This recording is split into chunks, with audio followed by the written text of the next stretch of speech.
Hello and welcome to our news roundup for tonight. The President of the Republic, Supreme Chief of Staff, Minister of National Defense, Abdelmajid Tebboune, will chair on Sunday the Council of Ministers meeting. This meeting will be held at the headquarters of the Presidency, and it will be devoted to the examination and approval of the constitutional revision project before its presentation to Parliament. An important ministerial delegation arrived on Saturday morning in the province of Al-Wad, chaired by the Minister of Interior Kamal Beljoud, and composed of the Minister of Energy Abdelmajid Attar, the Minister of Agriculture and Rural Development Abdelhamid Hamdan, the Minister of Water Resources Rizqi Baraki, and the Minister of Environment Nasser bin Harrath. The ministerial delegation inquired about the damage following the incident related to oil leaks that occurred Thursday at the level of two pipelines in the region of Baj, in the province of Al-Wad. Several decisions were taken at the end of this visit.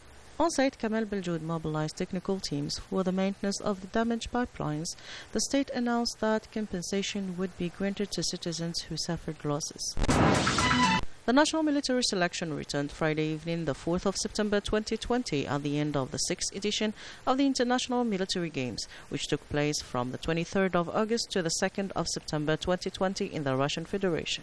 Obtaining encouraging results, the delegation was welcomed at the air bases of Bufarik in the 1st Military Region on behalf of General of the Army's Chief of Staff of the National People's Army by Major General Mohammed Qaidi, Head of the Employment Preparation Department of the General Staff of the MP, in the presence of senior executives of different structures of the Ministry of National Defense. Major General Mohammed Qaidi welcomed the delegation, which worthily represented and carried high the national colors among the nations during the 6th edition of the World Military Games held in Russia. He added that the delegation really honored its country during the international games and showed an exemplary image of Algeria and the National People's Army on the Arab continental and world levels, extending that they were the best ambassadors and representatives of heroic people and a valiant army. Their participation was most honorable and encouraging and showed the degree of preparation, seriousness and interest and support for military sports. This international sporting event saw the participation of the national military team in two specialties, the airborne section and that of the faithful friend.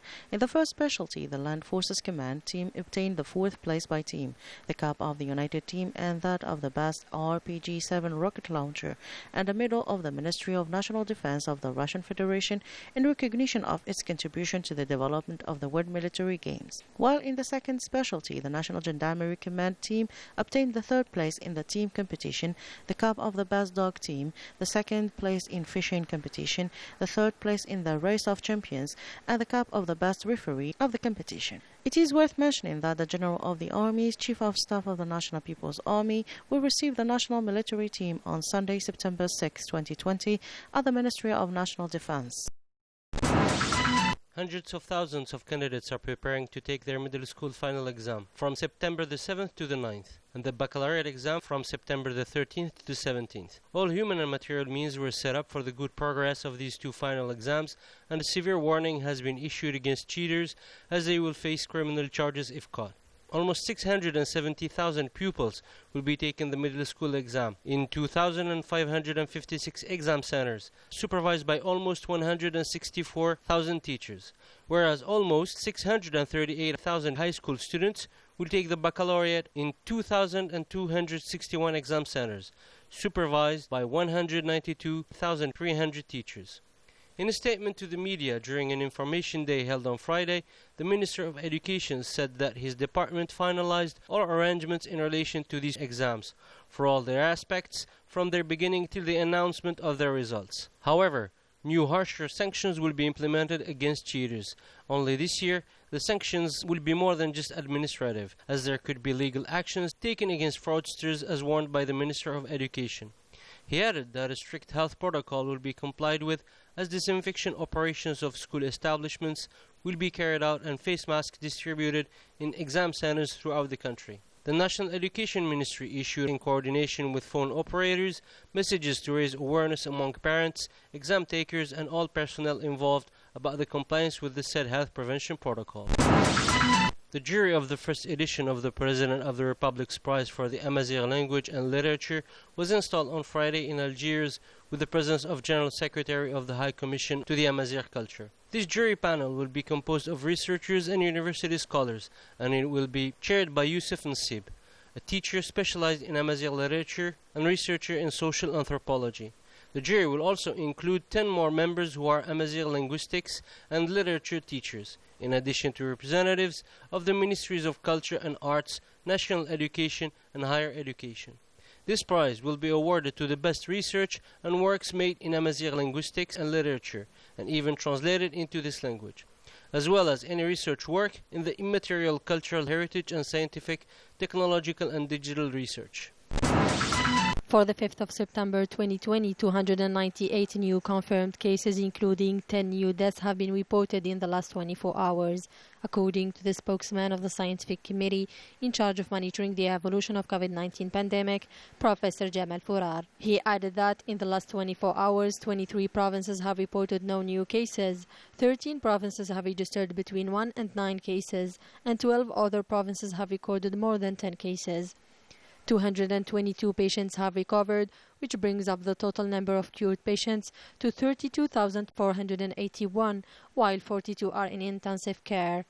To conclude, Professor Jamal Fourar stressed the necessity to remain vigilant and to observe healthy measures and the mandatory wearing of face masks. The consultation on the transitional phase in Mali were opened on Saturday in Bamako, which was organized by a group of soldiers currently in power who overthrew the President Ibrahim Boubacar Keïta on August 18th with the parties and civil society. The groups promised to hand over control to civilians at the end of the transitional period, which remains unspecified. In Sudan, a state of emergency was declared across the country due to record flood that caused nearly 100 deaths and more than 100,000 homes were destroyed. The level of the Nile River exceeded 17 meters and a half, which is an absolute record for more than 100 years, dating back to the start of surveys on the river. After several months of confinement, the Sablet Promenade finally finds its visitors. Families are numerous to take advantage of certain attractions, or quite simply to take a breath of fresh air. This leisure space was given a new look following recent extension work to allow visitors to enjoy more entertainment facilities. Visitors came to relax and enjoy time with their families. However, they are called to respect the preventive measures recommended by the health authorities in order to avoid contagion. And that's it for our news roundup. Thanks for joining us. Good night.